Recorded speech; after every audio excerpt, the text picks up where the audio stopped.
Hello and welcome to Love Muslims Critique Islam Part 5 Women. Throughout this series of videos, I'll be sharing with you the truth of Islam that you won't get from the mainstream media and you won't get from Muslims. So let me reveal to you the secrets Imams don't want you to know and take you on a journey of absolute truth. There is little in Islam to satisfy the feminist. If you do a before and after Islam comparison of women's rights and women's lifestyles, you get two differing pictures. See, the picture of women when Muhammad was married to his first wife, Khadija, is vastly different to the situation which arose after she died. Feminine life, therefore, after this event, are contrasting. And Khadija was a businesswoman in her own right, and as an employer of Muhammad was in fact his boss. And women had more rights pre-Islam, so could be actually leaders in society even, and also even polygamy was allowed for women then, so they could have more than one husband. Before the beating was allowed. Women so had well, they had divorce rights. They could own property. They could represent themselves in court. So just generally a far more equal society then. But after Khadija's death came the death of gender equality, and the role of the woman became a stay-at-home housewife, unless her family financial difficulty dictated that she needed to go to work, but she still had to be required to keep the housekeeping duties. And the husband is really seen as the protector and the provider for the family, and very much head of the household. And in pre-Islam, so for example, there was no enforcement of the wearing of the veil. For this was something that was introduced in the Quran. And after Khadija, women were required to dress less provocatively, have a whole body covered, and hair is covered as well. And in some more Islamic states, the face veil will be included in the dress code. So a lot more of a different picture. So women are expected to stay at home, as I said, and she needs a male relative's permission to venture out. See, the more restrictions on her, actually, the higher the family honour, and so it's very much dependent on her obedience and modesty. So it's also one of the reasons why Western women are seen as having less value, and are seen also as easy meat. As we've seen described in recent gang rape cases in the UK. Now, as a woman is easily given in to temptation, she cannot therefore be trusted. So she must be, that's the reason why she must be covered and chaperoned. Women are considered as possessions, and they find themselves having less control over their lives, and they become second-class citizens rather than as equals. And women are seen also as being less intelligent and are lacking in morals, and so they need a male guidance and control. We read this in Sahih al-Bukhari 2658, where the Prophet's having a conversation with a woman and referring to the Sharia court system. He says, he asks, isn't the witness of a woman equal to half that of a man? And the woman says, well, yes. He said, well, this is because of the deficiency of her mind.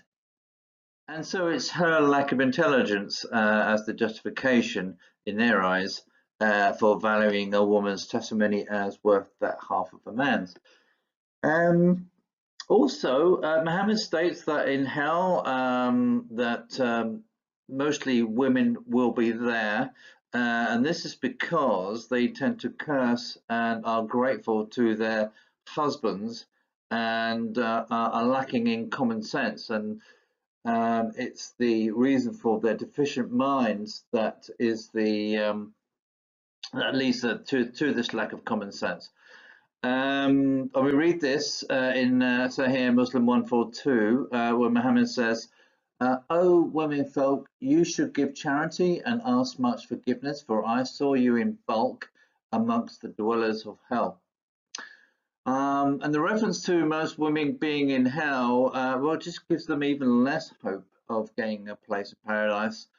Allah is going to decide whether their good deeds were good enough for entry, but most won't be there anyway because they were ungrateful to their spouses, apparently. Um, the men are in charge of women and are allowed to beat them. So that being the case, it's not difficult to understand why these wives are ungrateful. And so those few women who do actually make it to paradise, they'll have a pleasure of honoring their husbands who are allowed to beat them here on earth. So it doesn't seem like paradise much to me. Marriage life and marriage law tends to favor the man, as polygamy is allowed in Islam, and they can even benefit from temporary marriages of convenience. So if a man, for example, is away from his wife and he wants to visit a prostitute, he is allowed to have a muta marriage, and where he marries a woman temporarily, lasting for up to about 1 hour, and then quickly divorce her as soon as his deed is done, and as fast as he can zip up his trousers. Of course, for men, divorce is a lot easier, as all he needs to do is repeat, "I divorce you" 3 times. Love before the marriage is not always necessary and is expected to grow as the years pass and within time. But Muslim girls are taught from young not to expect love from her husband, but from her children. Arranged marriages are allowed in Islam, and it's been known for people to refuse arranged marriages, and it's increasingly happening in the West by modern Muslim women who are sometimes tricked into going on holiday to the country of their ancestors, only to find their marital fate has been sealed. But this will bring great shame on the families concerned, and has led to the cases of honor killings. So we see a conflict between the generations here.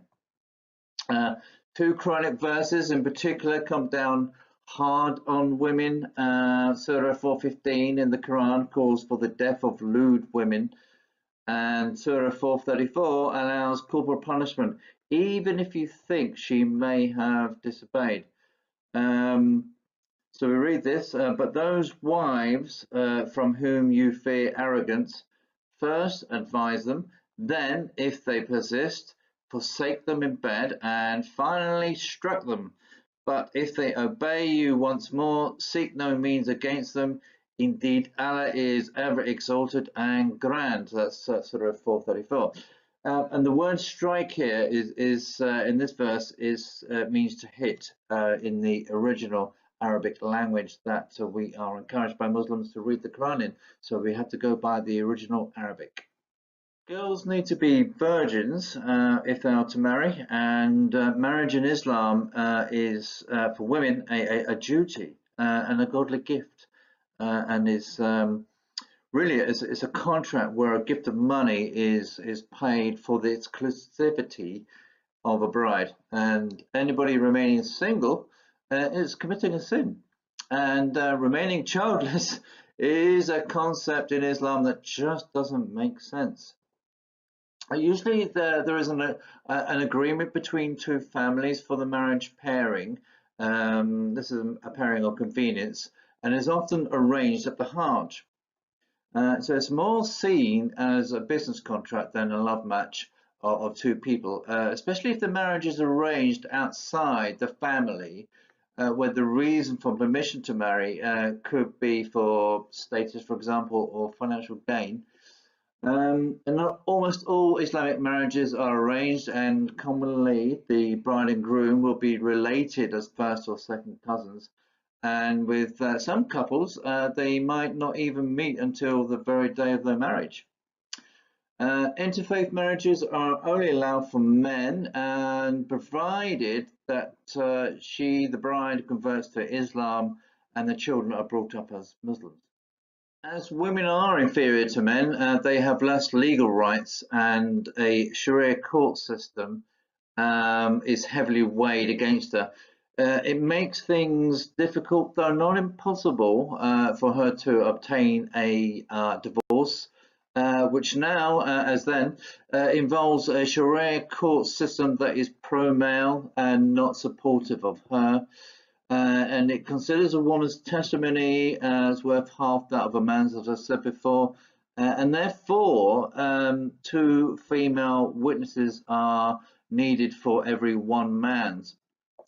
So for divorce proceedings, as indeed in any case brought up by a woman against a man, she needs therefore these two witnesses to his one. As refusing to marry your chosen partner is a hugely humiliating experience for the respective families, divorce is even more so, so it's even worse. A wife's family could share in the humiliation should she leave her husband, and would disown her no matter what treatment she had caused her to leave. And if a divorce is granted, the wife will lose her children, as she's the one that instigated the divorce proceedings, or if she leaves Islam, except if the children are still being breastfed. So until that baby is on solids, they have to remain with the mother until that point. And for injury compensation cases, a woman still will get half that of a man receives. And it's the same for family inheritance as well. So where a daughter would only get half of what her brother gets. As the Sharia court system is heavily biased against women, some rape victims are seen as culprits in this crime and can receive punishments ranging from imprisonment to a flogging or death by stoning, as is happening widely in Pakistan. Now, you see, the behavior and attitude to women by Islamic terrorists, for example, or rape gangs come from Mohammed's example of how he treated women. This is where they get it from. Women were captured and distributed to Mohammed's followers as booty or as a prize.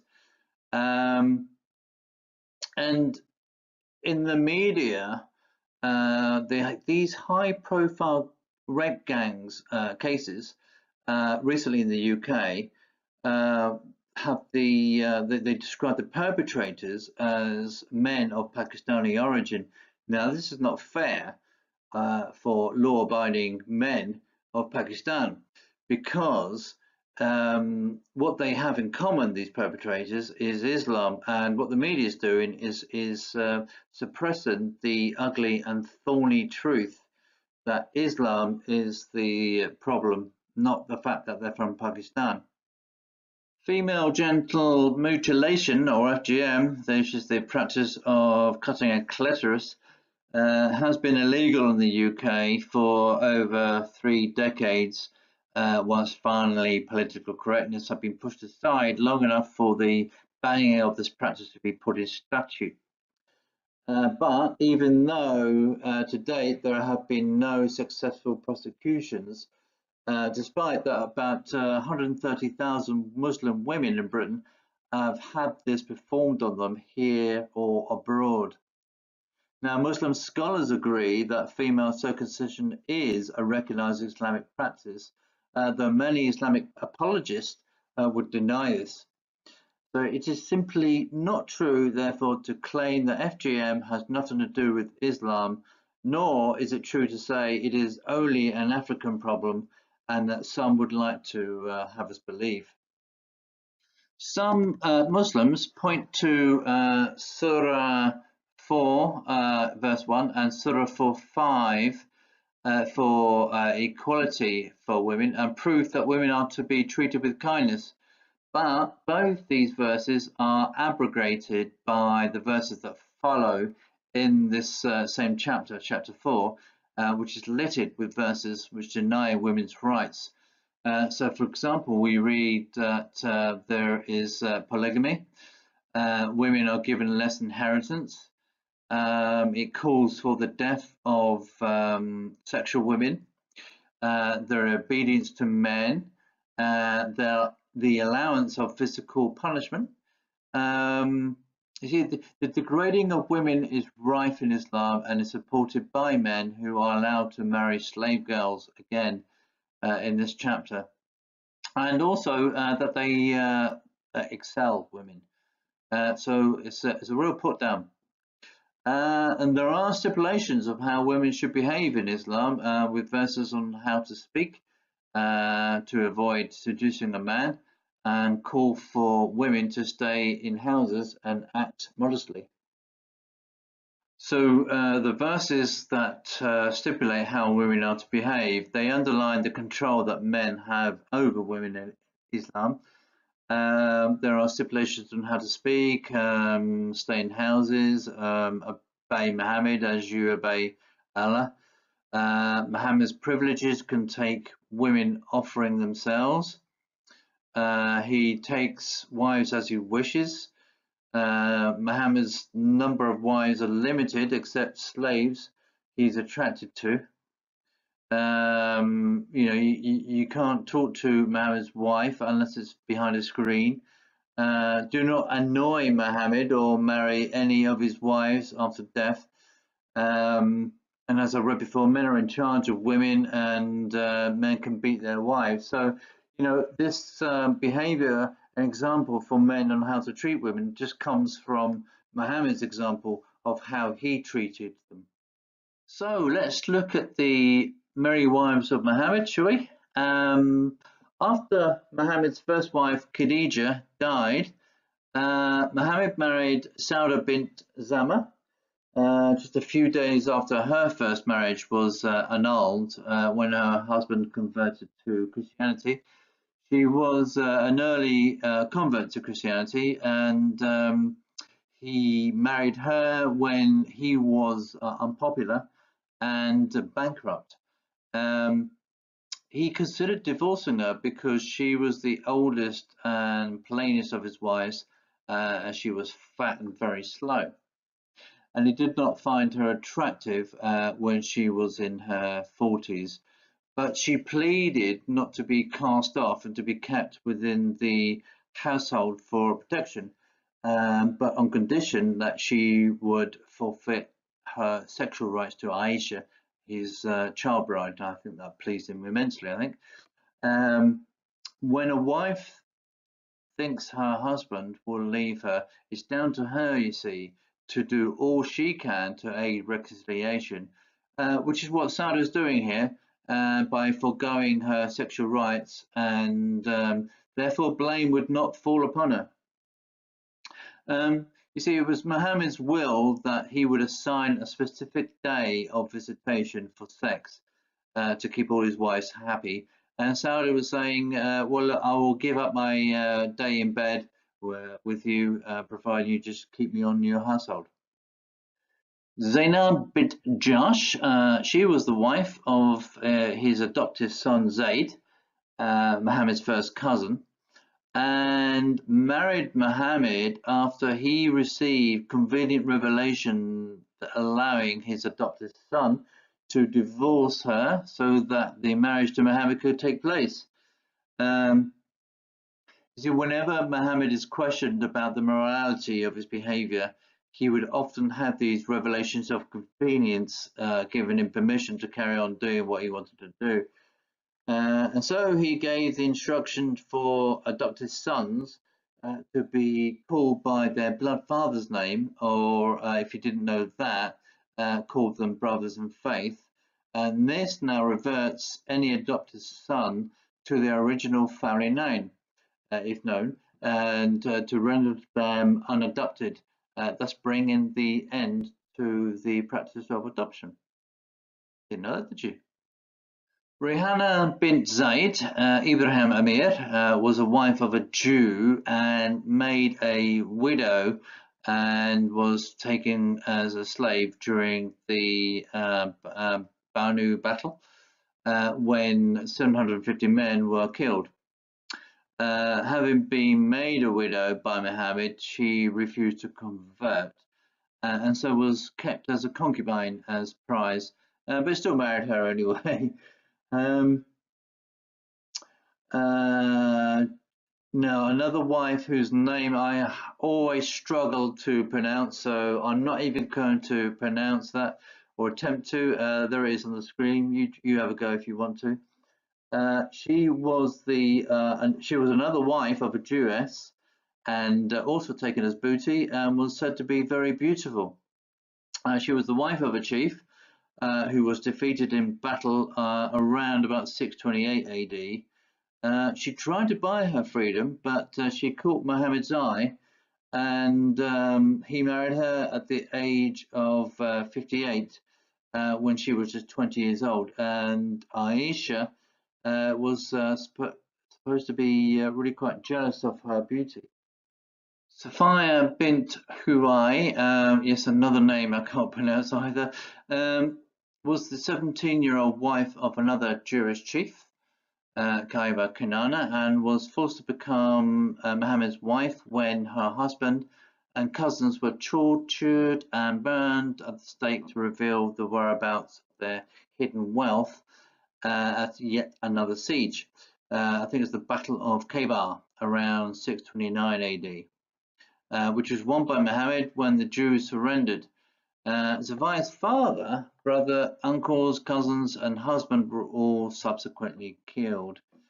A pattern emerges with captured women taken as slaves that takes Mohammed's fancy to where he offers their freedom from slavery in exchange to becoming his wife, provided they convert to Islam. When Mohammed went to his wife Hafsa for her day of sex visitation, he found her not around, but instead came across Hafsa's slave girl and had sex with her instead. She was a beautiful Coptic Christian called Maraya bint Shamun al-Qibtiyya, who was a gift from the governor of Egypt. Maraya fell pregnant, but unfortunately, the baby didn't survive. And Aisha was very jealous, and both women refused to sleep with Muhammad, which led Muhammad to receive another of his convenient revelations from Allah, threatening to replace them with better wives for him if they didn't start towing the line. And Muhammad's convenient hotline to Allah came in handy once more when Salama Hind bint Abi Umayyah, another one of his wives, complained she was being ignored. Muhammad had a growing reputation as a philanderer by this time, and some women found this attractive and offered themselves to Muhammad, which didn't always go down well with the families, as shown in these words of one particular father who says, "You are a self-respecting girl, but the Prophet is a womanizer."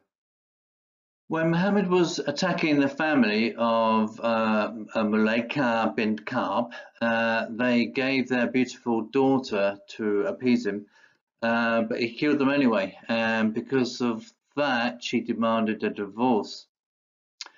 Fatima al-Alaya bint Zabian al-Dakhak converted to Islam when she married Muhammad. But she was a bit naughty and was caught spying on men in the mosque courtyard, and she was divorced. Life got a bit smellier after that when she was assigned to dung collecting duties.